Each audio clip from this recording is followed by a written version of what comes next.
que salgan las Guadalupes Loaesa a discriminar y a satanizar el gobierno de López Obrador y a ensalzar gobiernos como el de Estados Unidos y etcétera, llamarnos a los mexicanos subdesarrollados y etcétera, la realidad que enfrenta esa oposición es terrible.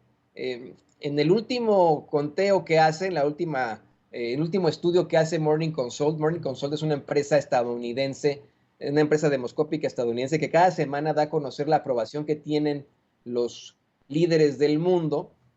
Y en el último que hicieron, el próximo vendrá el jueves, pero el último que hicieron, señalan que el presidente López Obrador se mantiene en el segundo lugar de líderes más reconocidos del mundo, con un 66% de aprobación frente a un Joe Biden que tiene un 41% y un Justin Trudeau que tiene un 39% en estos momentos. Es decir, podríamos poner a los tres líderes de América del Norte en esa foto, a lo mejor la puede poner don David, y abajito de cada uno, la foto que se toma, la foto oficial de la cumbre, abajito de cada uno le vamos a poner que Andrés Manuel López Obrador tiene casi 7 de cada 10 mexicanos que lo apoyan, el presidente Joe Biden 4 y Justin Trudeau también 4, ¿no? Así de sencillo, podemos poner ahí los números incluso abajito. Y esto pues es como se enfrenta, a esto es a lo que se enfrenta en estos momentos esa oposición que nos considera subdesarrollados a los mexicanos, querido Jaime. Sí, y fíjate bien, esta lectura que tú haces es muy interesante y yo creo que merece un análisis aparte. Yo diría que un estudio.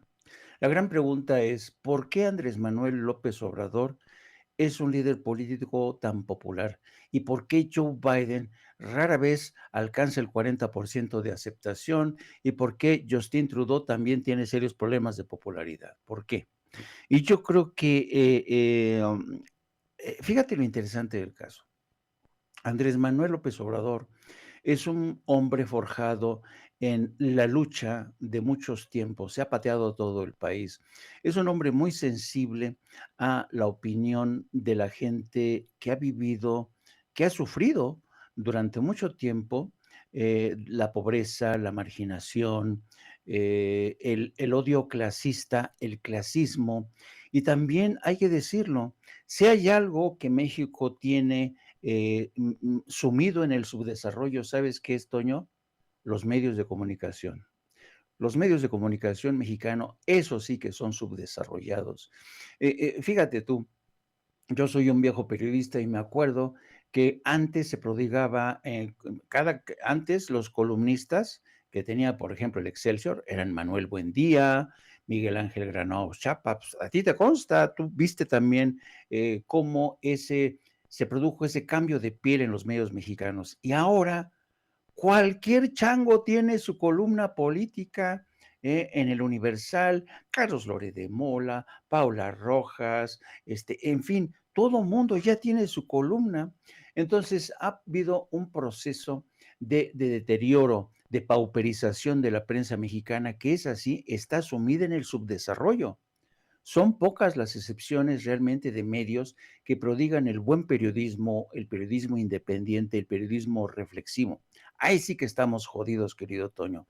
De ahí que Sin Censura y otros medios independientes hayan sido recibidos por muchos ciudadanos en México y en Estados Unidos como una bocanada de aire fresco. Porque hay periodistas en Sin Censura que mis respetos.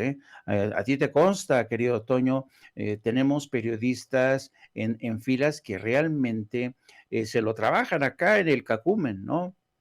Pero a donde voy es que, fíjate bien, Andrés Manuel López Obrador se ha alzado por encima de otros políticos que no han entendido que vivimos otra realidad, una realidad donde el modelo económico impuesto, el neoliberalismo, está pasando factura. Ve el caso de Estados Unidos. Es un caos, una anarquía total. Ayer mismo se anunciaba la creación de una comisión para investigar al FBI y para investigar también al presidente Biden por los documentos que se encontraron, 10 documentos, ¿no? Es decir, ahí te das cuenta de hasta qué punto la clase política en Estados Unidos se ha deteriorado. ¿eh? Y en el caso de México, se está dando un fenómeno contrario. La clase política comienza nuevamente su revalorización a través de figuras como Andrés Manuel López Obrador, que no comulga con los mismos ideales, no utiliza las mismas recetas, no le hace caso al Fondo Monetario Internacional, no le hace caso al Banco Mundial, le hace el caso a las ancianas que durante años fueron excluidas, le hace caso a los jóvenes que no tenían otra opción que enlistarse en los cárteles de la droga como sicarios o halcones, le hace caso a los médicos que le han dicho, señor, ya no tenemos médicos suficientes, los hospitales se han convertido en una robadera. Y entonces yo creo el cambio de chip de Andrés Manuel no solamente va en la dirección correcta, sino que se ha adelantado y se está adelantando incluso a algunos de sus más avanzados socios, por ejemplo, Estados Unidos, Joe Biden, que sigue entrampado en esa política de izquierda, derecha, extremistas. Entonces, yo creo que por eso la popularidad de Andrés Manuel López Obrador, un político que está conectado con el pueblo, con los ciudadanos, no es un político que proponga uno o prometa uno durante su campaña y después se desentienda de esas promesas. ¿Cuántas promesas ha cumplido Andrés Manuel López Obrador? Casi todas las promesas que hizo durante su campaña electoral.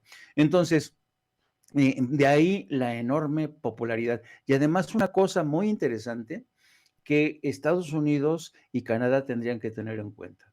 Y esto forma parte de los análisis que han hecho los observatorios de Estados Unidos y Canadá, donde dicen, al presidente López Obrador difícilmente lo van a hacer abandonar el camino, la ruta que tiene. ¿Por qué? Porque Andrés Manuel López Obrador es, a diferencia de otros políticos del mundo, un político con una gran misión. Y su misión es de redimir a las generaciones de gentes que han vivido en la pobreza, en la injusticia, ¿sabes? En la represión, en la falta de libertades, incluida la de prensa. Entonces, yo creo que, francamente, no es un secreto. Y yo no entiendo por qué todavía a mucha gente les cuesta entender a López Obrador, francamente. Entonces, yo creo que la popularidad de Andrés Manuel López Obrador está en relación directa con su conexión con la realidad, con su conexión con la realidad cotidiana, con la realidad de todos y cada uno de esos mexicanos que durante décadas vieron como solo una minoría se beneficiaba con esta gente de los corruptos. Ayer mismo veíamos en el programa de Martes de Jaguar cómo la gobernadora de Campeche volvía a poner en evidencia a el líder del PRI, Alejandro Moreno, por sus acuerdos por debajo de la mesa, por sus sobornos a favor del periodista y empresario y asesor de Televisa, Javier Tejado, un hombre que le escribía las columnas a Alejandro Moreno, un hombre que le ayudaba a escribir, lo asesoraba para que tratara de esquivar los juicios políticos, los juicios que tenía en relación con las acusaciones de enriquecimiento inexplicable, algo que también estos acuerdos por debajo de la mesa con Ricardo Monreal.